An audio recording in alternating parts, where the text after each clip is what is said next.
Hello student, welcome to chemistry work class 2। আজকে আমি তোমাদেরকে একটা ইন্টারেস্টিং টপিক এক্সো আর এন্ডো নোমেনক্লেচারটা নিয়ে ডিসকাস করব। ওকে, আচ্ছা এক্সো আর এন্ডো নোমেনক্লেচারটা মেইনলি অ্যাপ্লিকেবল হবে কি না বাইসাইক্লিক সিস্টেমের ক্ষেত্রে অ্যাপ্লিকেবল। ওকে, আচ্ছা বাইসাইক্লিক সিস্টেমের ক্ষেত্রে অ্যাপ্লিকেবল হওয়ার আগে বাইসাইক্লিক সিস্টেমটা কি একটু দেখে নাও। দেখো আমি একটা মডেল নিয়ে এসেছি তোমাদের জন্য। এই মডেলটা কিন্তু একটা বাইসাইক্লিক সিস্টেম। ওকে, দেখো এখানে কিন্তু দুটো রিং রয়েছে। কি হয়েছে রিংটা রয়েছে একটু দেখে নাও। দেখো আমি কি করলাম, এই পার্টটাকে স্কিপ করলাম। তোমরা একটা রিং দেখতে পাচ্ছ না? কত মেম্বার রিং? 5 member ring. এটা একটা রিং।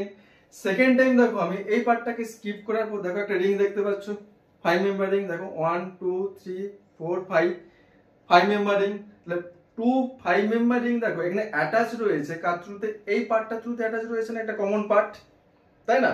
এই পার্টটা থ্রুতে অ্যাটাচ রয়েছে। তাহলে এটা একটা বাইসাইক্লিক সিস্টেম। আর আজকের ক্লাসে যেটা টপিক রয়েছে এক্সো আর এন্ডো নোমেনক্লেচার।